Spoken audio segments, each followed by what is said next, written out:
Good afternoon, everyone, and welcome to the Maryland Recycling Network webinar about the Baltimore City Public-Private Partnership. Very soon we'll be joined by some folks from Baltimore City who will share the goals achieved, the goals set, and some of the lessons learned thus far in their new adventure.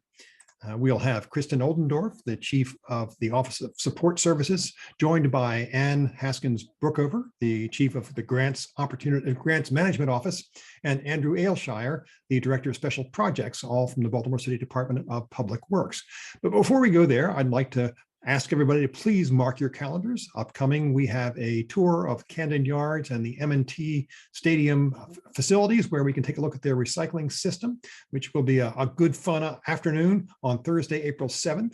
And then, of course, coming up in June on the 23rd at the BWI Marriott, the Maryland Recycling Network and Swana Mid-Atlantic will once again be producing an annual conference.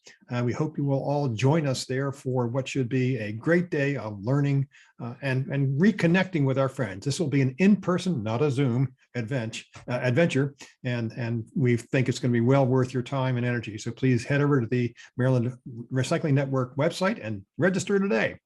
I want to say a special thanks to the patrons and sustaining members of the organization whose financial support is really important to allow us to keep continuing to do the work that we do to drive the 3 R's or the 4 R's or however many R's you think there are in Maryland, and particularly of late, the work we've been doing in Annapolis to try to ensure that the legislators are legislating in a way that is beneficial to the profession, and to the industry, and obviously to the environment and to our fellow citizens in Maryland. So thank you to all of these folks. And then, of course, we always need to have a reason to smile. And you may have seen this before, but like you, I know I'm tired of Zoom. And yeah, Zoom is one of those things that keeps us going, keeps us connected, but it has its moments. So, and with that, then I want to turn the screen over and the microphone over to Kristen Oldendorf and her team from Baltimore City. Kristen, if you want to go ahead and load up your presentation, we can begin the stuff that people really came here to see. Great. So I'm Kristen Oldendorf. I'm Chief of the Office of Waste Diversion for Baltimore City, Bureau of Solid Waste within the Department of Public Works. So thank you all for joining today. And I'm just going to start with some background about Baltimore's recycling system before we get into the details of the recycling cart distribution. So in Baltimore City, we actually do our own collection and hauling. We don't contract that out. So our trucks are city owned, our crews are city employees. We do have a city owned transfer station. So some of our trucks will go, directly to the MRF, and some of them go to the transfer station, which then they're consolidated and those trailers go to the MRF. And that's because really we have 2 MRFs. We actually have a contract with the Northeast Waste Disposal Authority for our recycling processing. And we're currently using 2 privately owned MRFs. One is owned by Waste Management Recycled America, and the other is owned by World Recycling. And each month we collect around 2,000 tons of single stream recycling that goes to those locations. And that includes our curbside collection as well as 5 drop-off centers. And our curbside collection program is 4 days a week, Monday through Friday. And we collect from, basically single family homes, some small businesses, but not large commercial businesses and not any large apartment buildings. And another thing is we don't actually require residents to sign up for service and they don't pay a separate fee. That's all included in the property taxes. So we work out of the general fund. And I should also note here, just within the last month now, we have temporarily switched to a bi-weekly recycling collection schedule. So typically we collect trash once a week and we collect recycling once a week, but due to staffing shortages that have been ongoing since the start of COVID, we are currently collecting recycling once every other week, which actually has been good timing with the carts because now that everyone has a 65-gallon cart, they have more space to hold their recycling.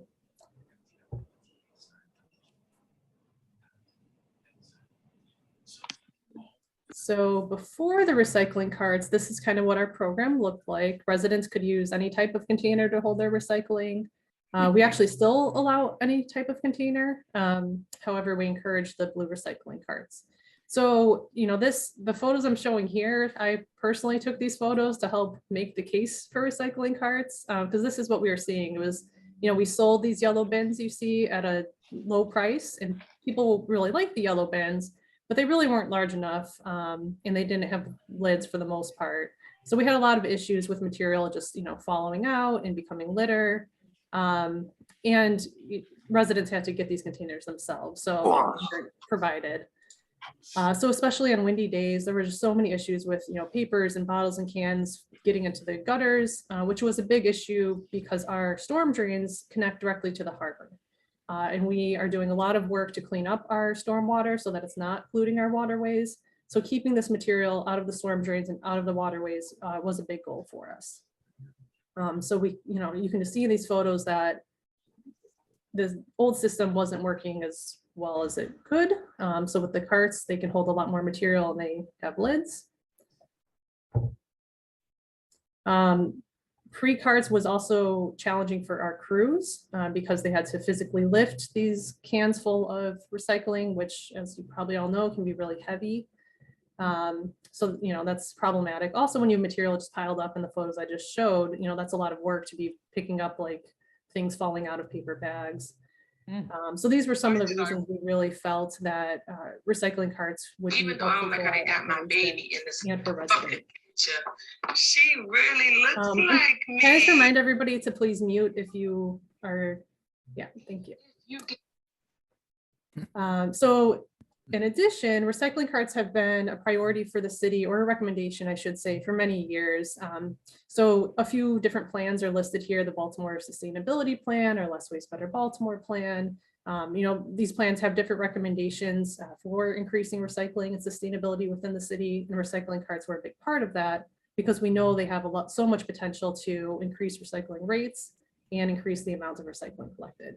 So the chart on the right here is from the city's Less Waste, Better Baltimore Plan, which the Department of Public Works created. It was completed, I think, in last summer.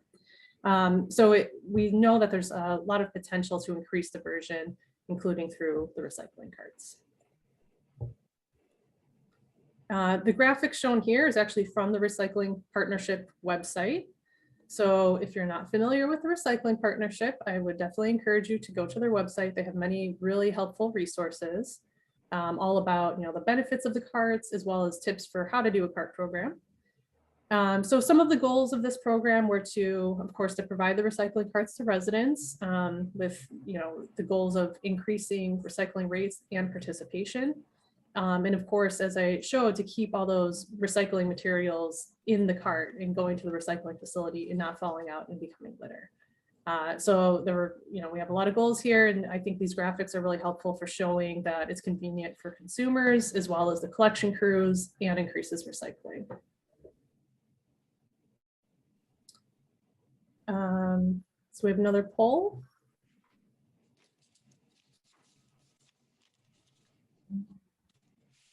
So the poll questions were: do you live in a municipality with recycling carts, and do you pay a separate fee to receive recycling services? This is hang on 1 second. I've got the polls up here. I think we might have missed the first couple. Here we go.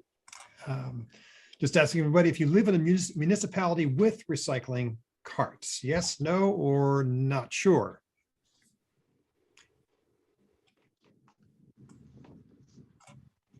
Looks like carts are winning out. Okay. 60-40. Trying to. Okay, I think we've got our answers here, and I'll just share these results really quick. Looks like 60% of our audience is in a municipality with recycling carts and 20% without. Nobody is unsure, which is good. Let's check out another poll then. Do you pay a separate fee to receive recycling services? It looks like the no's are certainly the majority here by far. We do have a not sure. Sometimes it's not clear how the system is set up, depending upon whether you're part of a municipal area, a county, or unincorporated space. Okay, so it looks like here are our results very briefly. The majority of the folks in the audience who responded do not pay a separate fee to receive recycling services. Back to you, Kristen. All right, thank you. So this is interesting because, you know, in a lot of places, there's a separate fee for your trash collection or recycling collection. And as I mentioned, we operate out of the general fund. We don't have a separate utility specifically for solid waste. So that's where we knew carts were a priority. It's listed in all these plans. We knew a lot of reasons why we would like recycling carts, but funding them was a bigger issue because we wanted to be able to provide them for free to residents and not ask residents to pay to receive these carts or receive the collection. So that's where partnerships come in. So I will now turn it over to Anne to discuss that. Thank you. Well, I don't think it's an overstatement to say that Baltimore could not have done this project without our partners. That's just a no-brainer. And our partners were amazing. We had the Recycling Partnership, which for those of you who may not know, they're a national nonprofit and they assist communities all over the country to improve recycling. They work through leverage seed grants, they work with partnerships, they do extensive research on recycling. And as Kristen mentioned, I strongly urge you to check out their website. It is a wealth of information if you're not familiar with it. And the TRP also invests the money that it raises into community programs and system solutions. Another one of our partners was the Closed Loop Infrastructure Fund, which is a project of closed loop partners. They provide below market loans, and for cities, they are 0% interest loans to help improve recycling. Closed Loop Partners, for those who don't know, is a New York-based investment firm, and it provides equity and project finance to scale projects, services, and infrastructure at the forefront of the development of the circular economy. And they are, again, an amazing partner and have lots of resources to share. And our third partner was a local partner, the Baltimore Civic Fund. And the Baltimore Civic Fund sort of sits at the intersection, if you will, between philanthropy and government. And they can help a lot of projects like this one sort of get off the ground. This was a very unusual project for Baltimore. I can say that this sort of collaboration that we're talking about here was very new to the city, and it was very rare, and it took a lot of convincing. Frankly, it was also somewhat new to our funders because we worked with the Baltimore Civic Fund as our fiscal sponsor to sort of get this project going. And our funders really had never worked with that kind of a relationship before, but being able to engage with the Baltimore Civic Fund was crucial. It allowed DPW to take advantage of the 0 interest loan that was being offered by Closed Loop. And we were able to use stormwater funds to fund the project that wasn't covered by other sources of funding. This project was also a rather unusual mix of resources. We had a monetary grant from TRP of about $1.65 million, and that included funding for education. And that's actually rather rare. TRP also provided us a wealth of technical resources as well. We had an in-kind grant of $1.35 million to actually make the carts. It was about 6 million pounds of resin. And we used something called the Resin Bank to help get this, which is a project of the Recycling Partnership. And that helped us as well. We had a $3 million loan from Closed Loop. We also used some city resources from the stormwater utility to fund the balance, and it was about $3 million-ish, I want to say, over and above other parts of it, and of course, repaying the loan. We also worked with the cart vendor. We had to work with a cart vendor that would be willing to use donated resin, as well as, I think it was 5% post-consumer content to actually make the carts. And we also donated, I think, part of the shipping costs, if not all of them, and helped with cart distribution. So that was also huge. I guess what I would say is for anybody that's considering these types of collaborative relationships and wants to do carts if you don't already have them, I would urge you to do so. I think this has been a great win for the city, really exciting. And I think even if it means they have to, be somewhat creative in your methods of funding to make it all happen. Because as I said, the city just wasn't willing to make the investment right now in carts if we'd had to cover the whole of it by themselves. But I think carts have really been, in many ways, been a game changer for the city, as you've seen from the slides that Kristen showed with, what the situation was before the carts. It really has made a difference for us.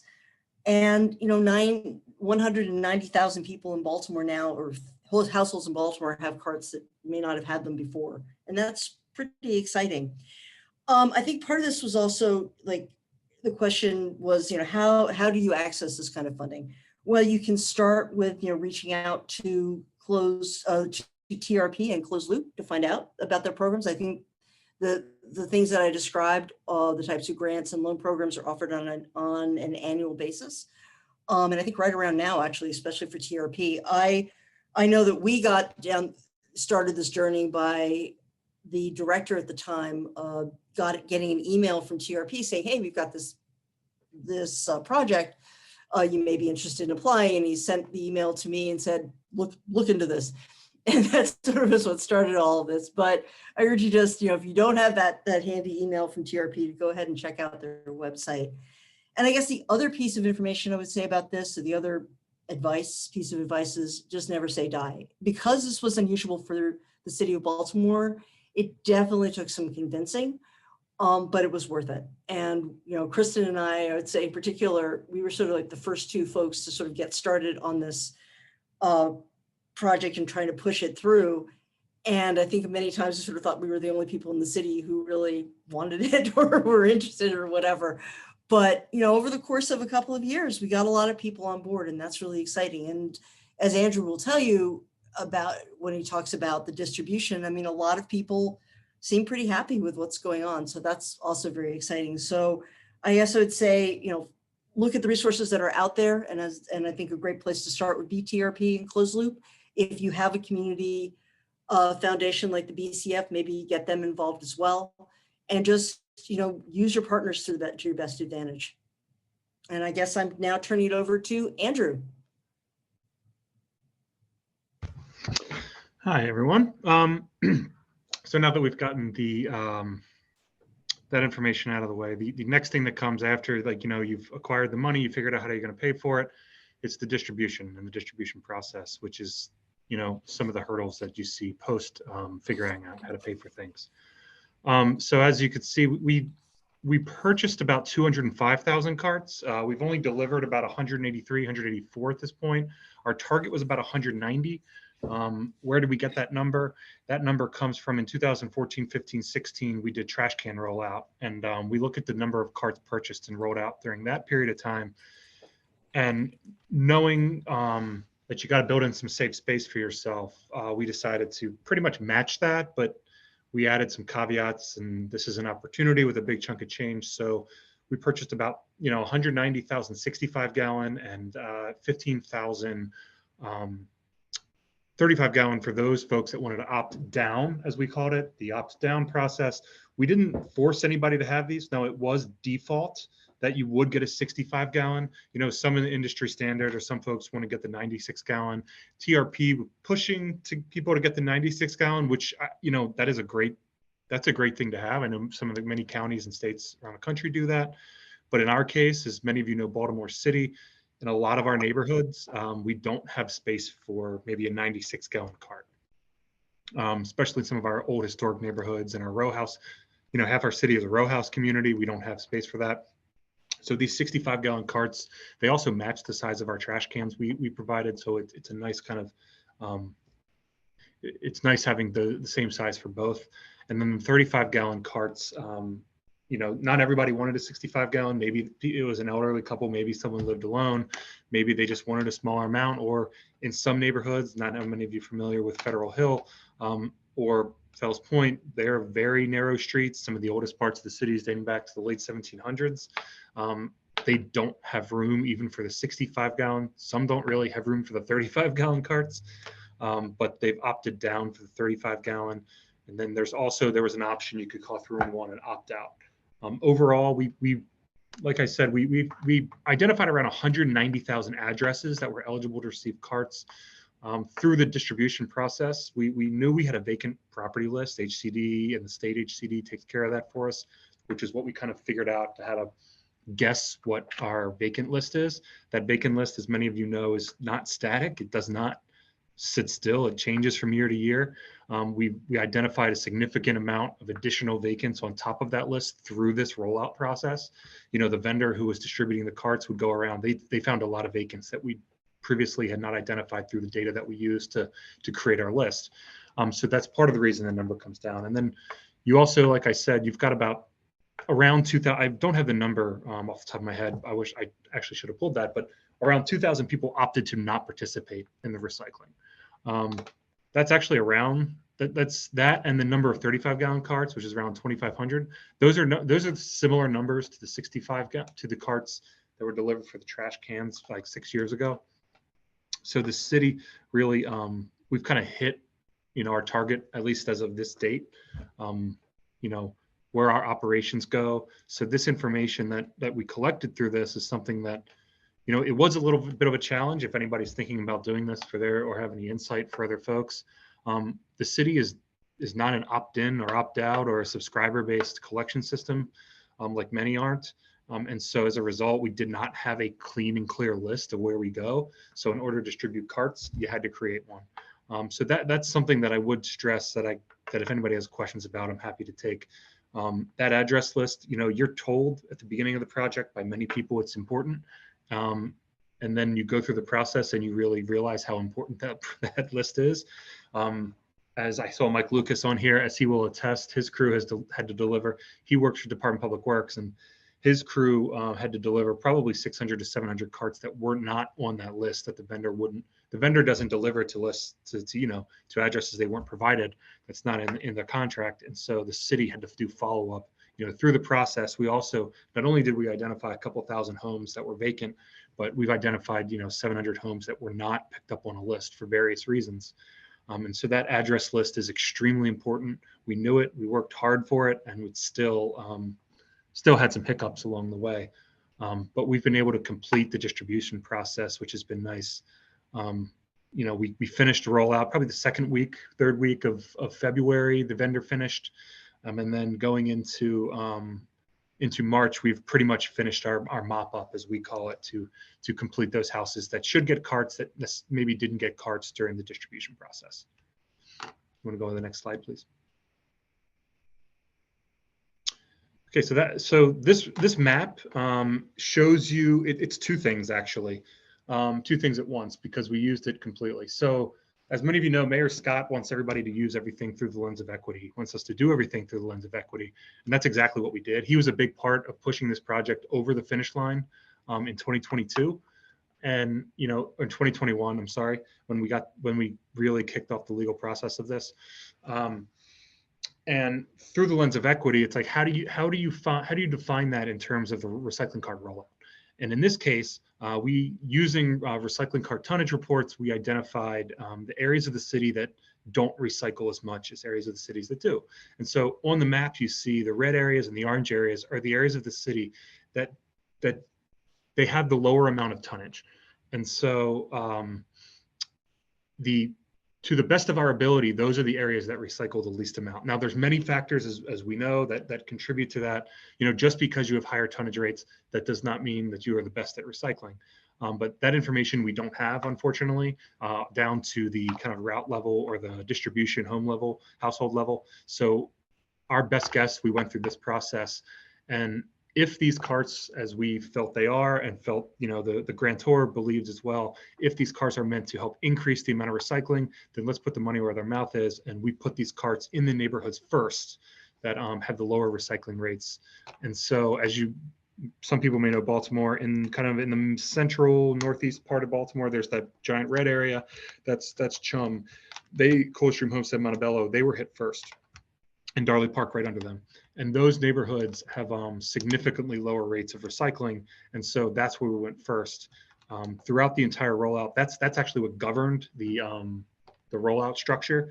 There was no picking council districts. There was no picking favorites. There was no picking, we should go here. We actually went to the neighborhoods that seemed to us to need them most first. And that's why that's why that map. So that map is two things, like I said. Not only does it show you where our tonnage rates are lower for recycling, but it also, as a result, shows us where we went for the recycling carts first. Distribution. And I think that's it for that. Okay, thanks, Andrew. So we thought it'd be fun to share some photos.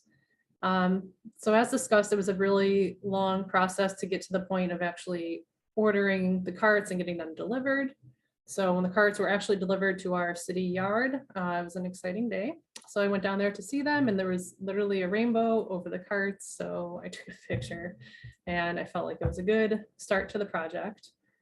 So just here's some other pictures of the new carts all stacked up. I took some selfies with them. It's very exciting. And here are some photos of the press conference kickoff. So we had all the partners come together, and we had a really nice press event, and actually, had distribution going on. So the truck was there with the carts. The photo on the left is Mayor Scott hand delivering carts to residents, and it says Brandon on the back of his suit there. So he was really into it. He was faster than most of the actual professional distribution people. So it was fun to see that. The photo on the right, you can see there's a little package tied to the cart handle. So this was the welcome package, and this was part of the recycling partnership agreement that we provided information on the purpose of the recycling carts and guidance around recycling. So, it's important part of the goals of the recycling cart program are to raise awareness around recycling and get people to recycle right.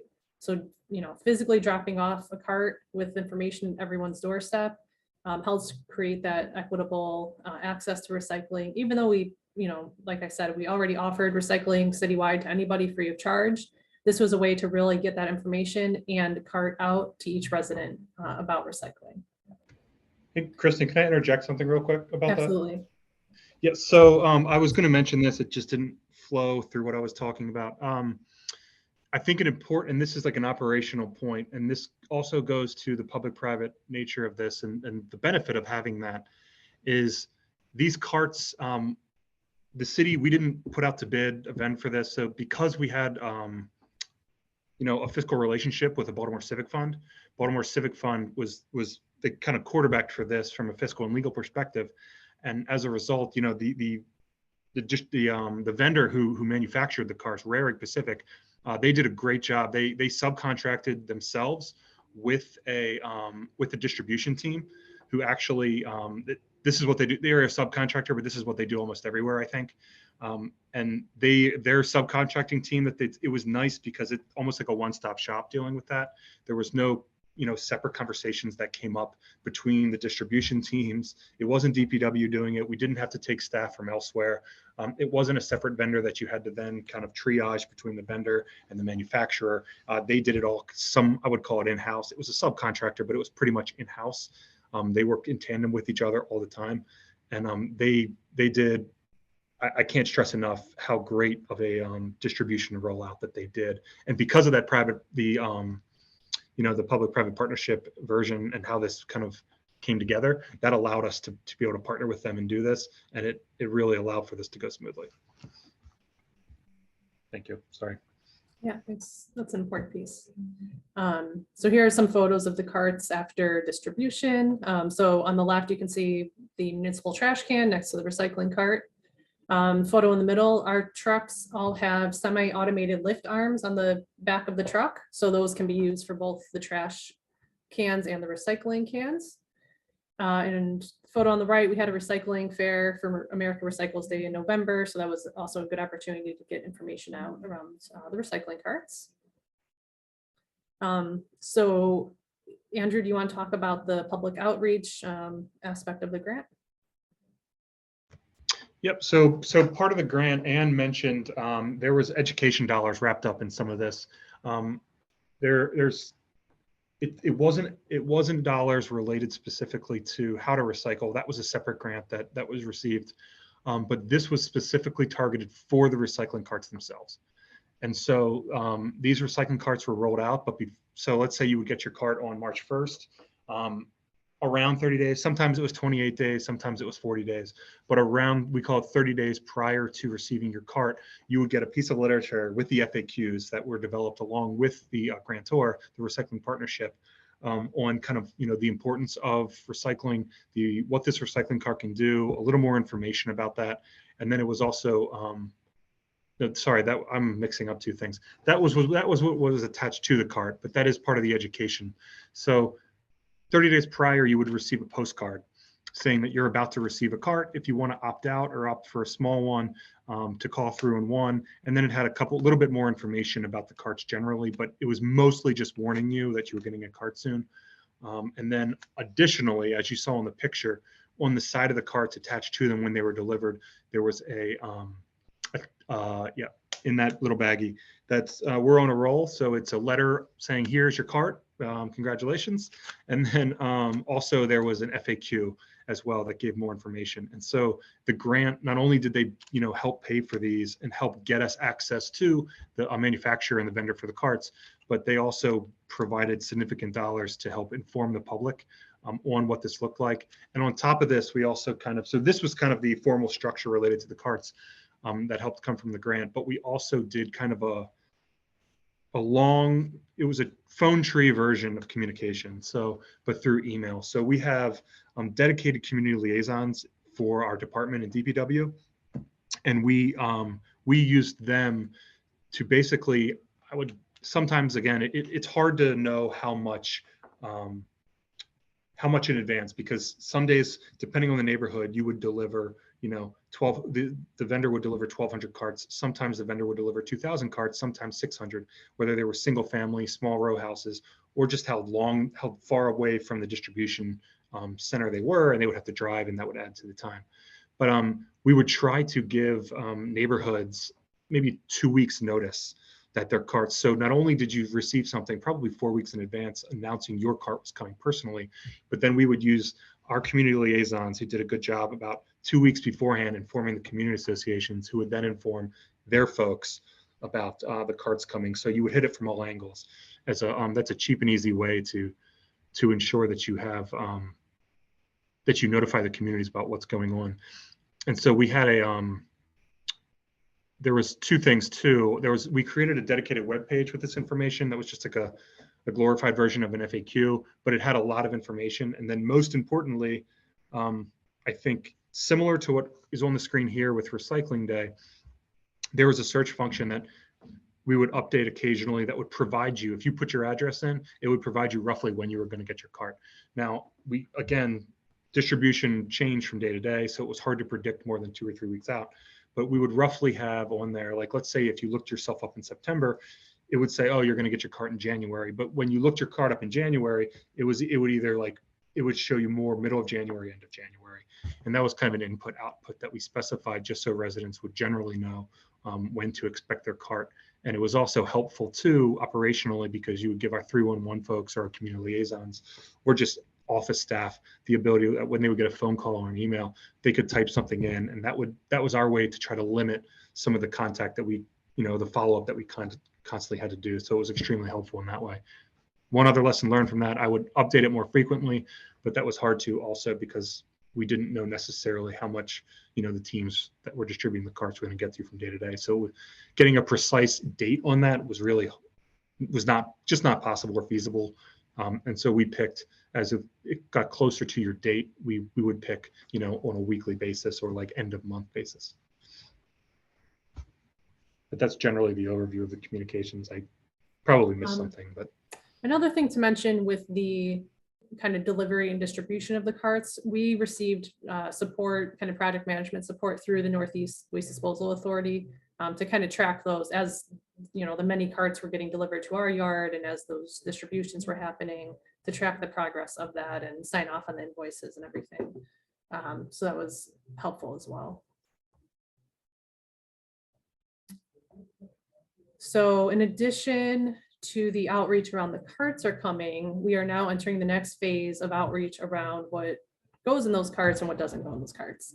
So we were very fortunate to receive a second grant of around $250,000 from the recycling partnership to do anti-contamination outreach. So these are some of the images here that we've been handing out. So our biggest contaminant is plastic bags. So that's really our focus of this campaign, is stressing that, you can put your recycling in any container except a plastic bag. And when you put your recyclables in your cart, put them loose in the cart, not bagged. So the oops tags here, the one you see on the left, the girl has different things on it. So it's not just plastic bags, but if there's food and liquid in there or tanglers, you can kind of mark off what the issue is. And the one on the right is specific around the plastic bag. So there's a few things around this campaign. We sent out a postcard citywide to residents around kind of knowing what's recyclable.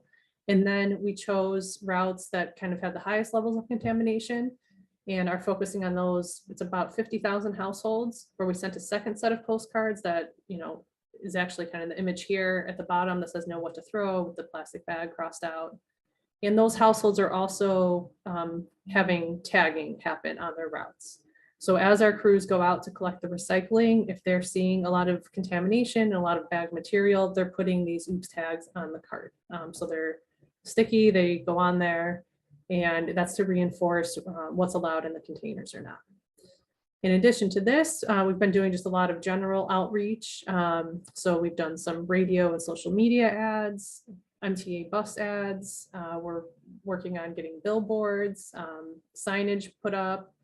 So we're trying to do a lot of outreach in different ways to remind residents around what is recyclable. And Recycling Partnership has provided a lot of kind of in-kind support for this as well. So this program has started, so far so good, and we're hoping to see a decrease in our contamination as a result. And I just wanted to touch base on some other public outreach efforts. So we have what we call Trash Talk Tuesday. That's been going on for just over a year now. So this is a monthly little video we put on Facebook, and we talk about different waste reduction topics. So we might talk about like what happens to my recycling was one month. We had a month about anti-contamination, but we've also talked about just general waste reduction tips, electronics recycling, food scrap reduction. We also have a whole effort around food waste. So, and that's with the Natural Resource Defense Council. So through that, we've been doing education about food waste reduction, compost workshops, giving out backyard compost bins. And we also have food scrap drop-off sites for residents to bring their food scraps to be composted. We also do public outreach events. So we have what we call grow centers. We also do a few shredding events each year. So that's an opportunity to really go out to different neighborhoods and talk to residents. And we have all kinds of resources there, like free trees and mulch that attract people. And then we can talk to them about waste reduction and recycling. So we had quite a few of them in the fall, and that was really helpful as we went to different neighborhoods to kind of ask people, like, do you know about the recycling carts? Have you received your cart? How's it going? So it was nice to just kind of talk to people as it went along and kind of see the distribution happening in different neighborhoods. So we have a number of these events planned this spring, including compost workshops. So starting this Saturday, we'll be having a shred event, and these attract hundreds of people. So it's a really good opportunity to get information out. And these images here are from our Food Matters program about our food scrap drop-off program and some of the messaging around food waste reduction. So before we get into questions and comments, I just wanted to add, as Peter mentioned, the MRN SWANA conference will be June 23rd. So we'll have even more updates then, because as we discussed, we just finished the cart distribution. We don't even have a whole month of having the carts out. So by June, we should have better kind of before and after data. So I would encourage you all to attend that event. And also, if this is all interesting to you and you or somebody you know would like to join this work, our office is actually hired for 3 different positions right now. So I'll just put in a plug for that. The positions are posted on the city job site. And all of those positions will have a really key role in continuing this work around recycling, as well as food waste and waste reduction. So thank you all for your attention. And I think we can get into any comments and questions. Okay, Good stuff, Kristen and Andrew. Thank you very much. Neil Seldman asked an interesting question, and this may be beyond the scope of this conversation, but he said, has the city considered the opportunity cost of single stream recycling in city processing rather than the Elkridge facility, which does not recover glass, unit pricing for garbage collection, block captains, et cetera? Sort of a loaded question loaded with lots of questions. Kristen, you want to take a whack at any of that? Sure. So yeah, I think we all know single stream recycling is very common these days. So glass, World Recycling is recycling glass, and Waste Management does use the glass as beneficial reuse. I've been interested for a while in doing some kind of separate collection of glass, and have seen a lot of presentations on that. However, it is logistically, and you have to kind of invest in that. So I think, was it last year, Fairfax County and Alexandria did a presentation on their purple bin glass program. So that's, definitely interesting. And I think something we could maybe look into more. It probably makes sense from a regional standpoint to look at something like that. I think, probably people are familiar with the issues of glass being heavy and expensive to transport. So it'd be helpful to think about what we can do locally around glass. And also, well, I think Neil knows about our Less Waste, Better Baltimore plan, but I would encourage everyone to take a look at our Less Waste, Better Baltimore plan, because it also has a lot of suggestions and recommendations around recycling and how to improve that, including the idea of mini recycling facilities, which would be positive sort. So you could actually pull out the different types of materials that you want or don't want. So it's less automated and more manual. So, there's a lot of interesting ideas, and, technologies and MRFs are certainly improving as well. So yeah, I think that's a bigger question than just Baltimore. There's definitely a lot to think about there. And Maitri asked about the recycling contamination rate, and I guess you answered that question. We don't really know yet, but it will be interesting to see. Yeah, I would say our last sort was held this past fall, and it was around 14% contamination, but we are hoping to see a decrease in that. Excellent, excellent. And then Tara was asking, and you may have sort of answered this question, but how much outreach, mailings, et cetera, were sent out, and how much texting, social media, et cetera, was used to get the message out to the Baltimore community? Yeah, I'll start on that, and then Andrew, feel free to jump in, but we did a lot of direct mail postcards, and that's actually required by the recycling partnership to send postcards out. But in addition to that, we were doing outreach in many different ways, through social media, but as well as, print and radio, and, talking to the actual media for, television coverage and things like that. And we do work a lot with our community associations, and many of them have newsletters, as well as our city council members. Many of them have their own newsletters and outreach methods. So we really tried to look holistically at all methods of outreach and thinking about how to get to, kind of everyone in the city. But yeah, do you want to say anything more about that? No, that covers it. I mean, we sent out 191,000 postcards to residents. So like everybody that was going to get a cart received a postcard. And then this number changed. It wasn't every, but it was probably 224 community associations received information about 2 weeks before their neighborhood was going to be touched. Now, because we didn't use neighborhoods as a metric for, that's when you're going to, like, not all of Canton, not all of, Old Town received their carts at the same time. Most people in Old Town would have received their cart, or most people in Darley Park received their cart at the same. Actually, Darley Park's a bad example. They all received it on the same day. But like the way it was looked at, the way you gather tonnage through the routes of the recycling routes, some routes do better than others. And so those routes, if they did better than others, they would receive their cart later. So we didn't, although neighborhoods still generally received them at the same time. We try to give as much advance notice as we could, and those community associations, using our community liaisons to talk to the community associations, were our way to get the information out to the public. Well, one of the ways we got the information out to the public, but like I said, 190 some thousand postcards were sent out as well.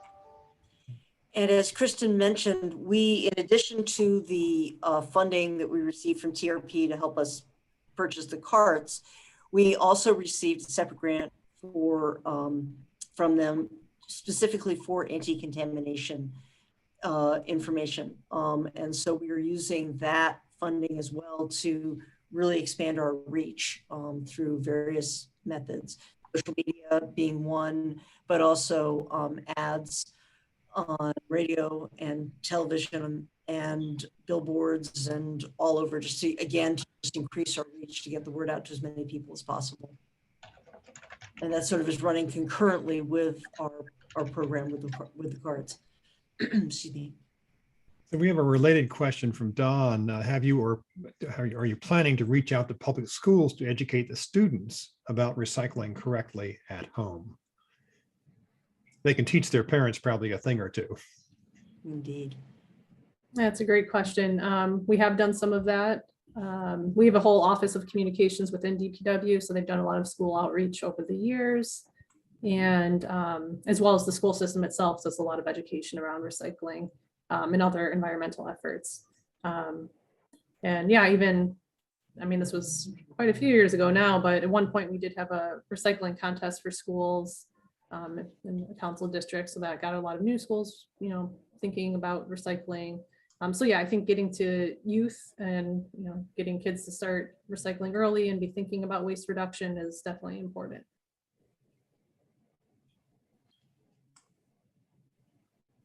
Anybody else have any questions they would like to post in the chat or raise your hand and we can open your microphone, whatever works best for you. While we're waiting for that, Michelle Minstrel did note, and I think this is definitely worth checking out. And this is true both of the Recycling Partnership and Closed Loop, as well as Baltimore City. A lot of these materials and a lot of the information about these programs is available online and can be, and I think, you know, there, as Michelle mentioned, there are a lot of templates out there you can just take and use pretty much, you know, they're Creative Commons, so they're free to the world, and we all want to make recycling better and make the world safe for democracy. So let's share and share alike. Maitri asked if the presentation be shared with participants with live links, and yes, we will be posting a copy of the recording of the webinar after the event on the MRN website. We'll also be sending out a link to everybody via email and any other ancillary information that we have that could be relevant and worthwhile for this presentation. Thomas asked about landfills. What landfills are the destination for the Baltimore waste, and any idea of the remaining lifespan? Interesting question. Sure. So Baltimore City owns and operates the Quarantine Road landfill that's located in South Baltimore. So we are actually in the expansion process right now, in the permit process with Maryland Department of the Environment to expand that landfill. So once the expansion occurs, I'd have to get back to you on the timeline. It's kind of varies depending on different factors, but we are seeking to get more capacity once that expansion is complete. But I want to go back before I forget to the point about the Recycling Partnership resources. Thanks, Michelle, for mentioning that. The Recycling Partnership has a lot of free resources on their website, and a lot of them are customizable, and they really encourage everybody to utilize them. So I would say, you know, definitely it's a good resource if you're trying to get information about recycling out. They actually have some things that are specific to drop-off centers, some specific to curbside. So all kinds of different free resources there. And if I can score some brownie points with Dave Murgich, MDE also has quite a few resources available as well on their website. If you haven't checked it out before, it's got quite a few links, not just to materials that they have available, but to a lot of other organizations out there, including obviously the EPA, which is really getting hot and bothered about national recycling strategy. And Nina Shaw from EPA will be the keynote opener at the conference to talk about the EPA program. So we hope you will all join us for that. And I'll plug that too. I went to the Swana SOAR event just last week and saw Nina Shaw present there, and she was a great speaker, really had a lot of knowledge, and there's a lot of really good resources coming down from EPA. So I would definitely encourage everyone to attend the event in June to hear her and hear those updates. Yeah. And Thomas asked sort of the strategic question about whether organic waste is the main focus or if recycling is the top priority. And I think, consistently what we're hearing is that there is a growing emphasis on the other R's, and really trying to find some balance there, but recognizing that recycling is still going to be an important part of the solid waste management process. But obviously reduction, reuse, and as Crystal Dreisbach from Don't Waste Durham says, recirculation is a new R that I'm hearing about now. So lots of ways to work this conversation.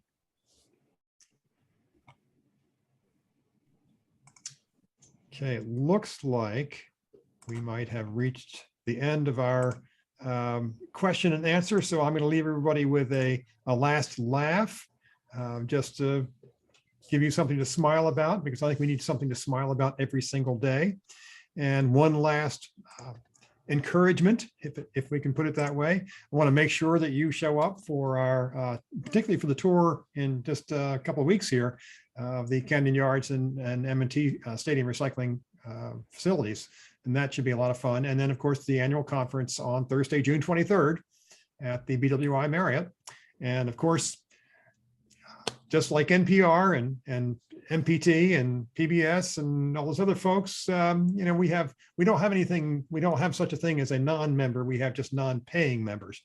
So all of what we're doing today does cost some money. So we'd certainly appreciate those of you who are not members to sign up today, help support the Maryland Recycling Network and allow us to continue our work to drive the 3 R's in Maryland and make the environment safe for our children and the world safe for democracy. So with that, I'm going to thank a big round of applause for Kristen, Andrew, and Ann. Standing ovation. All right. Beautiful. Thank you very much for your time today, all 3 of you. And thank you everyone else for joining us. Really appreciate having you here today. I look forward to seeing you in the future.